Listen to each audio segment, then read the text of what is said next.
All right, let's get started. Hello, everybody. Um, just so we got paper 1 and 2 behind you. You're starting to work now. Focus on paper 3 and 4, which is the next thing to focus on before the final exam. And that's due in about 3 weeks. So you got plenty of time, but it is a tougher paper, and we won't do any Zoom sessions on paper 3 and 4. You've got videos that walk you through that, so you just have to walk through those videos. And if you have questions, call me. Can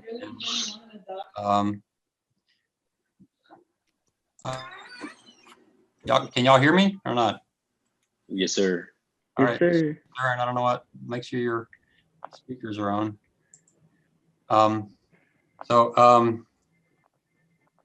Just make sure, yeah, you watch those videos and walk through them. I'll talk through it today because I'm going to give you a participation credit problem that looks a lot like papers 3 and 4, but it's also on the exam. So we'll get some practice with that. So as far as paper 2 goes, they're pretty good. I know it's kind of hard to get too excited on paper 2. I was hoping some would go a little bit more on some things, but some did a really good job. The biggest issue I have with paper 2, and it's just the issue I had when I started out, is some students think I'm really picky, but I really think writing is so critically important in finance. And I think some of us, you write in a paper, so it's not that important. It's not going to a senior officer of the company or something, but I still think you should really get in practice. If I were writing a paper, I would start off with an outline. What do I want to say? And then after the outline, I then start writing each section. Make sure I give myself plenty of time so I can go back and shorten it. And really, every time you edit a paper, it should get shorter. It shouldn't get longer. So some of y'all, I think writing is possible for you, but you haven't really focused on it because you're like, well, I'm a finance major, I'm an accounting major, why do I care about writing? But you better get good at it because it's really central. We communicate a lot in writing and finance, and you've got to get to the point. It doesn't matter what part of finance you're in. So what I'd recommend you do, maybe over the winter break, maybe set up time with me and I can go through and tell you why I think some parts are too wordy or too confusing. I'm reading it, I'm not reading as a professor. I'm reading as if I were the portfolio manager and you just gave me this paper and I got to do my job. So I read it from that standpoint. Some papers, boy, it took them 2 paragraphs.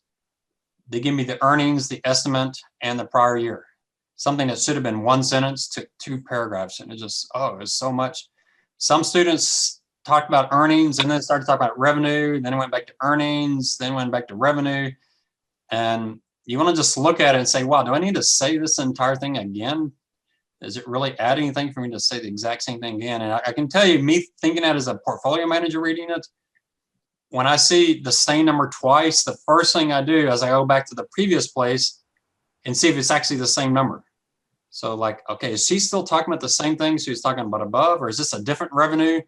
Is this revenue of one of the segments? Say, oh, it's the same number. So it gets really confusing when the same number is in the paper 3 times. It's like, okay, why are you giving me this number 3 times? Are you saying something different this time?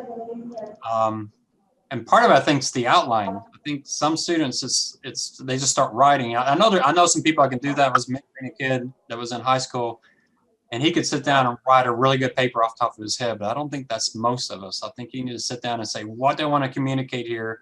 How's one thing leading to the other? And just make it really, really clear. So most I could tell what's going on in your paper, but it's like just too many words. And I also think, students, you need to get your paper done a week before, so you can spend an entire week doing nothing but editing. Editing is like really, really pretty critical, and that needs to be a big part. I was really, really fortunate in my career. My first boss in finance was an exceptionally good writer, and he's an incredibly picky writer too. And I kept a lot of those papers, and he did too. Those papers we wrote during that time, we were radically changing UTSA at the time. Pretty substantial stuff was going on, and we had to communicate it. We had to go it up the chain, and he would send it up the chain, but he would edit it, and he would take 3 pages and get it down to a paragraph. and it was so much better in one paragraph than it was in 3 paper pages. How do you get that skill? Well, part of it is, I think, a change in attitude of why is the professor picking on me? Why is he counting out for that? Why is it so picky? Instead, go, how can I become a better writer? And again, I don't know how good UTSA's technical writing classes are. I think what I begged the English department is, could you develop a technical writing class just for finance majors? And the lady I talked to said yes, but the head of the department at UTSA at that time wasn't interested in it. But I took the technical writing. Yeah, go this way. Have any of y'all taken a technical writing class? Are you there? Really bothered my shoulder. Well, Okay. my shoulder kept bothering Someone's me, coming and through. I thought, Like 4 people are. Yeah. So, gosh, I lost my chain of thought here. I don't know if any of y'all have taken a technical writing class at UTSA, how good they are. The one I took at UT Austin would have been a great class if I was going to be a scientist the rest of my life. Scientists write to document. Finance, you write to persuade, to communicate, to summarize. Science, they're documenting so that people can, they can check their data. So it's really a matter of documenting. But in finance, we document as well, but the main thing is to persuade.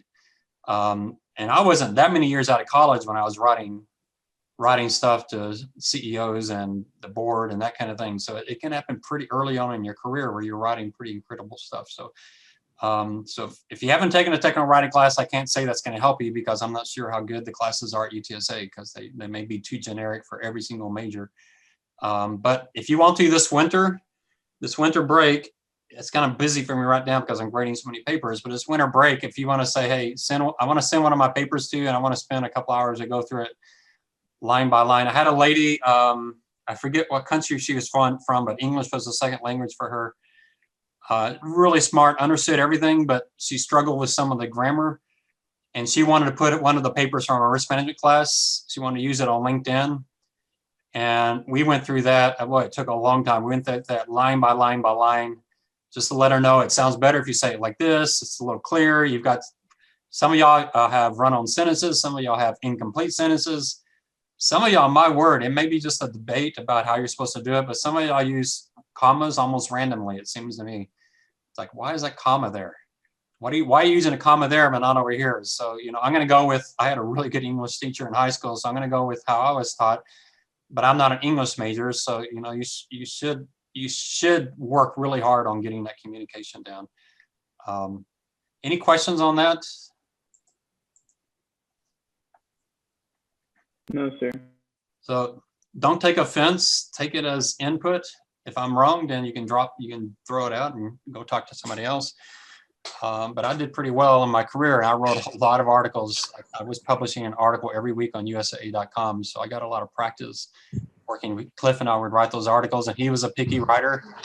We would go back and forth 7 or 8 times to write an article, and it's what you have to do. All right, let's talk about papers 3 and 4 just real quickly. So this is really good because it hits just right where we are on the class. In the class, you're doing stock valuation. So paper 3, you need a discount rate to value your stock. You can pick any stock you want to, but you'll see in the instructions that you really want to find a stock that's paying dividends and has positive earnings. That can be a little bit tough this year because of what's going on with COVID. So, look and see. So your discount rate's only 3 things. It's a risk-free rate, a market risk premium, and it's a beta. So you have to come up with those 3 things. When I first started teaching classes, all 3 of these things were obvious. It was real straightforward. The risk-free rate, you just went and got the 10-year treasury. That was easy. Market risk premium, we just went to Ibbotson and looked at page 43, and there it was. And beta, you just got it off of Yahoo Finance. Piece of cake. Today, 3 of these are no longer easy. So when I started, 3 of them were easy. Today, none of them are easy. They're all a problem. Why? What's wrong with the 10-year treasury? Can you share your screen, sir? Oh, gosh, sorry, guys. Yeah, y'all should tell me that earlier because I'm not going to do it. We're terrified. Yeah, y'all know I'm dense when it comes to that. It's tough when you're on a computer and you're doing things normally. All right, sorry. Thanks for that. Always like when someone has the courage to speak up. That's always good. All right. So the 10-year treasury, what's its problem? But it's Artificially low. so low. You can use the word artificial in your paper if you really think it's artificial. That kind of implies that it's being kept down by the Fed. Some people say you can't use artificial as much today because it's been low for so long. And if you look at Japan, it can stay low for 15, 20 years. But that's part of the issue. Market risk premium, there's just debate on the expected return on stocks. Not as big as the debate. I think the market risk premium is pretty straightforward in this paper, but there's some debate. And then on beta, as I say, it's a forecast. Beta is not a number you look up in Yahoo Finance. It's actually a forecast. And so it's getting tougher. And I don't know if y'all should try this. Just go on the Google. I probably talked about this before. Just go on the Google and Google is beta dead and just see how many articles come up. You'll be shocked. And they won't be articles about VHS versus beta or whatever. They will be articles about the capital asset pricing model, and you'll see some famous writers too, like Cliff Esness and Robert Arnott, even William Sharp himself, who created all this. So it's a big debate. I'm a big believer in beta if you do it as a forecast, and you'll see that. So the risk-free rate, you've got to address the fact that it's so low. You can use the current 10-year treasury, which the last few days has been getting higher. It's got close to kind of 1% there for a while. Remember, it's never been below 1% until this year. So the fact that we're still struggling to get back above 1% means we're in some unusual period of time. So you can use the current rate, but you have to have some words for that. And I gave you in the notes an article by Damodaran. I have not been able to find a more recent article by him on that. I think he said everything he needed to say. There's certainly articles on the market risk premium. I showed y'all a couple of classes ago. There's certainly articles you can go to. So you can use the current, but you've got to address the low rate. You can normalize, which I no longer believe in. I don't think normalizing makes sense because we've been so low for so long. But you could normalize it. Or you can use the forward curve, which is the way I currently do it. And I've got videos that you can watch if you want to do the forward curve. I don't want to show you that because I want you to go teach something on your own. And there's a video I'll show you how to do it. Knowing how to do the forward curve is actually incredibly powerful stuff. Especially if you're interviewing for jobs where interest rates are really critical, a fixed income job or economic type of job. Yeah, you need to understand how to do the forward curve. I don't know if I told y'all the story about this, but I'll tell you again. I mean, just sitting in my office doing nothing and just doing my job, sitting around, and the CEO of UTSA calls me and says, "No one in this room can do a forward curve. Can you show them how to do it?" Fortunately, I knew how to do it, or I would have lied and looked it up while he was talking to me, but I did know because I had just taken the CFA exam a couple of years before. But he had a room full of accountants and none of them had a clue how to do the forward curve. So there's some of the stuff you can teach yourself that very few undergraduate students know. And boy, it impresses the socks off of people in interviews if you know how to do it. So if you're trying to distinguish yourself, I mean, it's your goal in interviews. If you want to know what everybody else knows, that's pretty easy. You just go to class. But if you want to know what other people don't know, then these are the kind of things to teach yourself. So like, is beta dead? The forward curves, those kind of things are pretty powerful. The market risk premium, I'm requiring you essentially use the implied approach. And you can see that in the video, how to do that. It looks very similar to what you did on exam 1, talking about the expected return on stocks being dividend yield plus expected growth. Expected growth is tied to economic growth. So, I've given you that twice now. So you've got that. And in beta, I'm wondering if anyone can remember the 4 steps off the top of your head without looking it up. Anyone out there? Any takers? You got to do this on the exam, so you might as well learn it. All right, I'm not hearing anybody. So you got to first find. Sorry. Me, it's Diego. Okay. So I guess I was watching the videos on the first step. It's to find the holding period return. Okay, that's for step 4. So you're exactly right for step 4. So what is step 4 is the historical beta, Oh, rolling beta. And Diego, that's exactly right. The 4 steps are step 1, get the holding period return for your stock, get the holding period return for the S&P. So you're exactly right on that. I'm not going to give you all that, but yeah, you're exactly right on that. But that's step 4. Do you remember the steps before? That's good, Diego. Very good that you definitely got that piece down. well, it's just that I've been watching the what's it called, the equities videos, and right. So I mean like the first step is that you take the like information from Yahoo Finance. You get the adjusting like the adjusting closing value, and then after that you do the holding period return, and then you do what's it called, the So you need the stock and you need the S&P 500, right? right. Yeah, I mean that's it. That's not the list I'm looking for, but that's it. So so then you do the rolling beta from there using the equal slope function past 60 months. Yeah. So I mean, yeah. So that's it. You got to do that for the paper 3, no question. So Diego, but that's not the list I'm looking for. Historical beta is number 4. Does anyone know the first 3? When you're forecasting a beta, one of the things you do want to look at is the historical beta, and exactly like Diego's saying, you need to go through those steps. But before you get there, what do? You got to define your company. So you got to look at revenue sensitivity. What are the 2 types of companies? Anybody know that? I got Sally. Cyclical and defensive. Good. Cyclical and defensive. I got some from my 3013 class on there. So yeah, cyclical or defensive. What kind of company do you have? Is it cyclical or defensive? And then you're going to look at their operating leverage. And there's an Excel file for that helps you with that. So Then financial leverage. Yeah, financial leverage.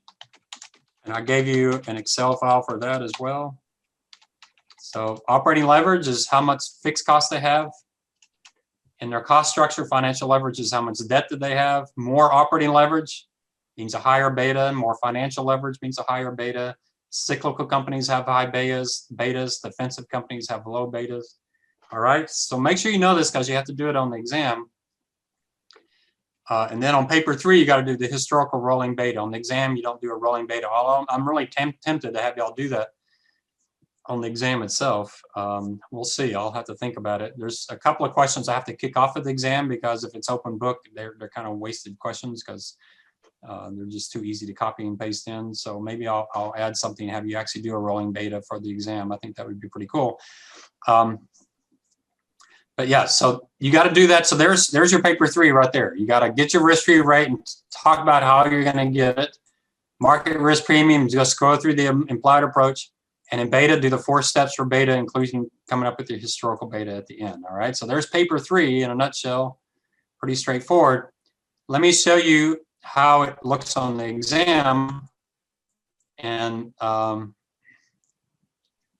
can find it. So this is an actual exam question, and there's 2 parts to it. So last year, not last semester, but last year in fall of 2019, we did Toll Brothers. So you're supposed to determine and fully justify the appropriate beta for this company. All right.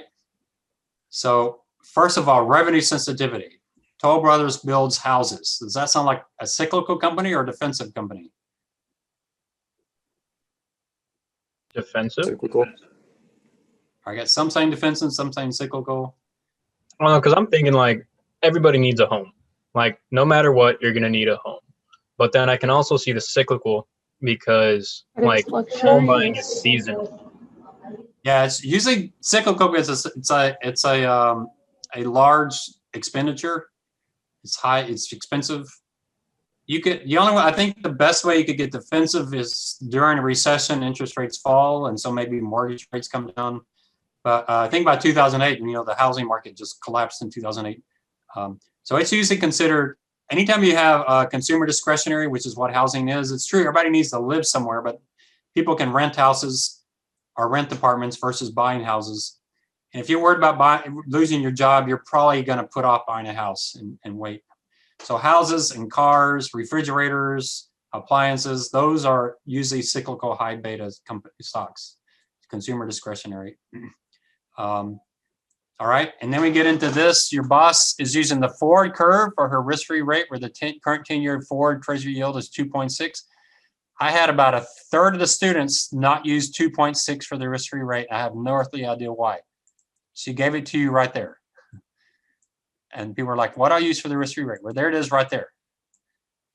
She calculates the expected nominal GDP as a sum of productivity plus labor and inflation. So there's her expected growth in economy. So what is that? That looks like 5.5% to me, or 4.5%. Looks like 4.5%. The market risk premium, she used the implied approach, assuming a current dividend yield for stocks of 2%. She gives you tolls dividend yield, but you don't care about tolls. When you're doing the risk-free rate and the market risk premium, you don't care anything about your company. It's the market numbers. So the fact that I give you tolls dividend is completely useless to you. You're not going to use it for coming up with the market risk premium. An adjusted buyback yield, I talk about that some in the video. If I give you a buyback yield, just add it in there. So it's dividend yield plus buyback yield plus expected earnings growth. So essentially you have 2 plus 1.5 plus 4.5. So that's going to give you 8% as your expected return on stocks. So what does it give you as a market risk premium? I'm giving you the answer, even though I want you to work this problem. So 8% minus 2.6 gives you your market risk premium. And then you got to come up with the beta for your company. We just said it's probably, most people are going to consider it a cyclical company. Its debt, they rank in the 53%. Their debt is 77% of equity versus 72% for the S&P. So their debt's a little bit higher. Their margins are more volatile than the typical stock in the S&P 500. Since their margins are more volatile, that implies more fixed costs. And then here's their rolling beta. You can see its median's about 1.4. And Jaron, you're right here. Recently, their beta has been really low. But over the long term, and especially during the two financial crises, you see a huge shoot up in their betas. Now, didn't do so much in 2000 because they weren't a tech stock. So in 2000, if you weren't a tech stock, you saw your betas fall. But in 2008, because we're in a housing crisis, that's definitely when their betas shot up. But anyway, their typical beta has been around 1.4. You bring those four things together and you come up with the beta, and you pick whatever beta you want. You put all that together. So risk-free rate plus beta times the market risk premium, and that gives you your discount rate for that. All right, any questions on that? I'm actually going to put this problem out on Blackboard so you can find it. I'll put it under exam reviews so you can find it there. And then I'll give you a couple of days to submit it. Y'all really should seriously take this. All these things I'm giving you for participation, you should really work on them hard because it's good exam 2 practice, because you're going to see this stuff again exactly like this, except for a different company for exam 2. All right. So there's paper 3 in a nutshell, and you see it in an exam question. And then you have paper 4. Hopefully y'all can see my screen here. So for paper 4, what do you have to do? Well, you have to determine the long-term growth, short-term growth, the H, your inflation number, which you probably had in paper 3, dividend 0, and earnings per share 0. You got to get those numbers. Some of them you just look up, like dividend 0, you just get that from Yahoo Finance. That's pretty easy. The video shows you how to do it. EPS 0, you just get that from Yahoo Finance. That's easy. Inflation, you're probably going to just pull that from paper 3. No reason to use a different inflation number than you did in paper 3. And so really paper 4 is coming up with these growth rates. And once you get the growth rates and you have all this number, it's just a matter of plugging numbers into a formula. Just remember that your growth, your long-term growth must be, I'm not saying it should be, I say it must be less than your discount rate. So if your discount rate is 6.3%, your long-term growth rate cannot be greater, equal to, or greater than 6.3%. That's really important. I have students that still amazes me. Students will do paper 4 and give me a negative number for the value of their firm and talk about it as if there were anything wrong with that. So yeah, I got negative $57 for this company, and so that's what I'm. It's, you know, that just doesn't. It shouldn't make any sense, right? If you get a negative number in these models, what it's telling you is that the firm's worth infinity because it's growing faster than its discount rate. So all future cash flows are worth more in the future, and they're just growing so fast that it's just infinity. So make sure that's the case. The long-term growth, you'll probably make it a function of paper 3, because remember in paper 3, you're going to come up with the expected earnings growth for the overall stock market. You'll probably relate your company to that. Most students just use the same number. So remember that problem we just did, the boss was expecting 4.5% GDP growth. You could just use that 4.5% as your growth for your company if you think it's a typical company. On the short-term growth, I gave you 3 methods there that you could try. So if you watch the video, you see those 3 methods. Oh, I'm sorry. I don't know why I put paper 3 here. Oh, that's on for inflation. Sorry. Okay, H. Okay, for H, this is just creative writing. Most students don't even try, and so they get 0 points. It doesn't kill them because H isn't a big part of the paper. But let me tell you on H. H is how long. It's the period to get from short-term growth to long-term growth divided by 2. So if it takes you 10 years, so your short-term growth is 10%, your long-term growth is 4%, and you think it's going to be 10 years to get from 10 to 4, then your H is 5. It's half of that. Not a good justification is this. I see this a lot. I think it will take 10 years to go from short-term growth to long-term growth. Therefore, my H is 5. That is not a good answer because you didn't tell me how you got to 10 years. But that's probably over half the class does that. I think it would take 10 years to go from the short-term, long-term growth. Therefore, it gives me an H, and they think they gave me a justification for H. But if I don't know where you got the 10 years, I don't know where you got the 5 years other than dividing the 10. So you got to think about your company, think where they are in their product cycle. I'm not actually grading you based on whether I agree with you or not. You might say something I think is just completely ludicrous that can't possibly happen. But if it's your opinion, it's your opinion, and you might end up being right. So yeah, I mean, it's put down, but make up something. Is this firm during a really good growth period that's going to last for a while? Or is this firm, you know, just kind of a really short term? Maybe they have a high growth rate because you're valuing them at the end of COVID-19 and they had really horrible earnings this year. And you expect earnings to grow really fast the next 3 or 4 years as they come out of COVID. That can be a perfectly good justification. Or you do an Apple and you think they're going to have some new invention it's going to work great and give them new growth for the next 5 or 6 years, but after that they'll have a tough time. It's hard to grow a $2 trillion company that fast. All right, so there's your paper 4. Go through the videos. Let me show you how it looks in an exam question. So here's the second part of the question. Value their stock using capitalized earnings, constant growth, discount model, and H model.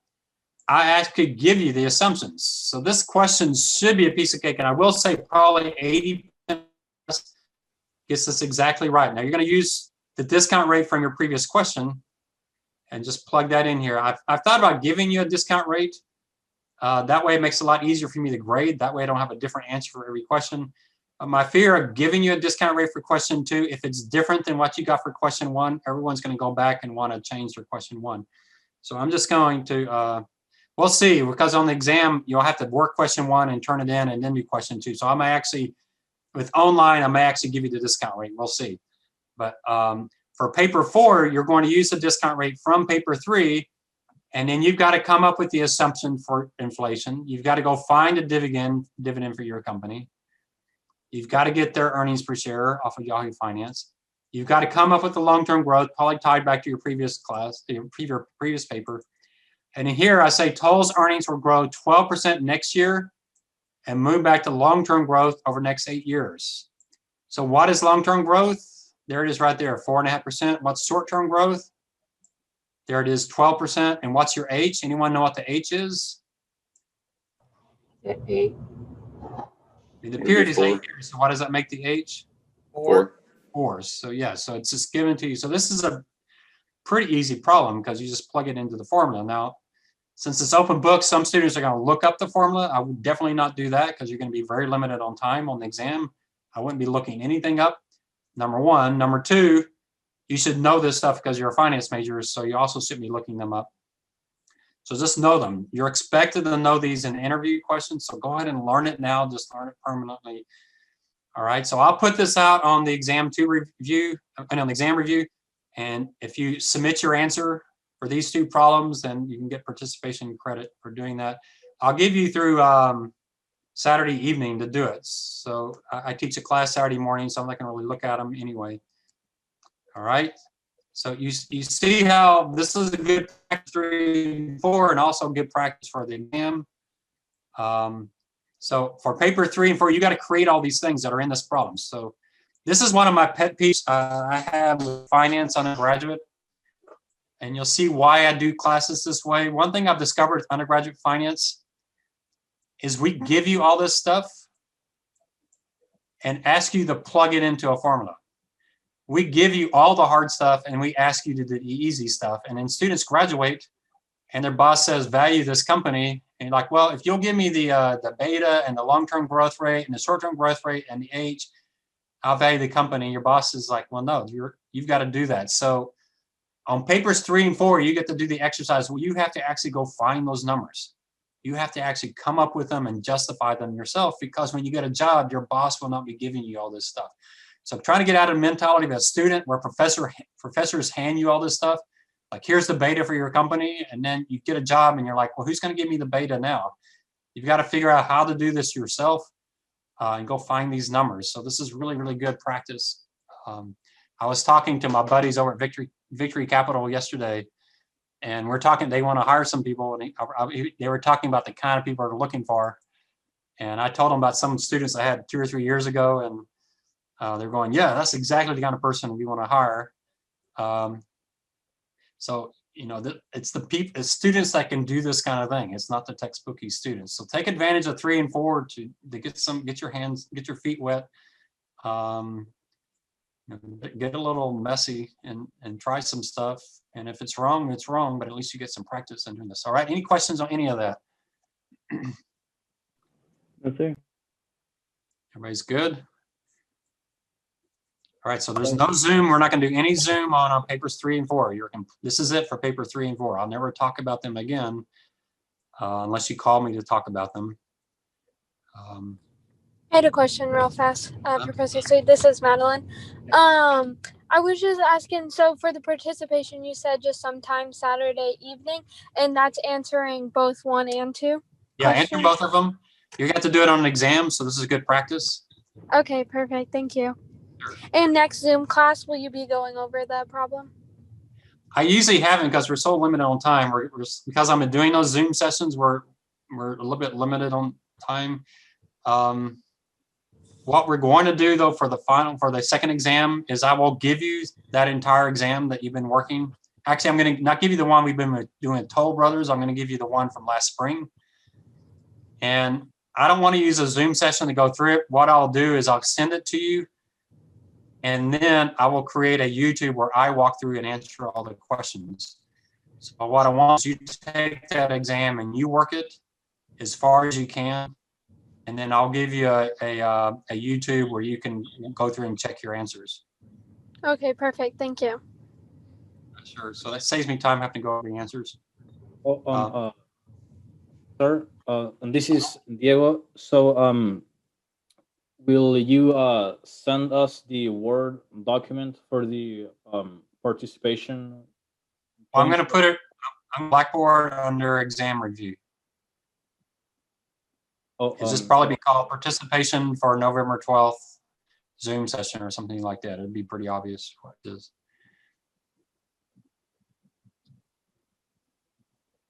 All right, anything else? All right, if you want to leave, you can leave. You want to stay and ask anything, that's fine. So next week, we will have a Zoom next Thursday, but yeah, we won't have a Zoom on the papers. All right.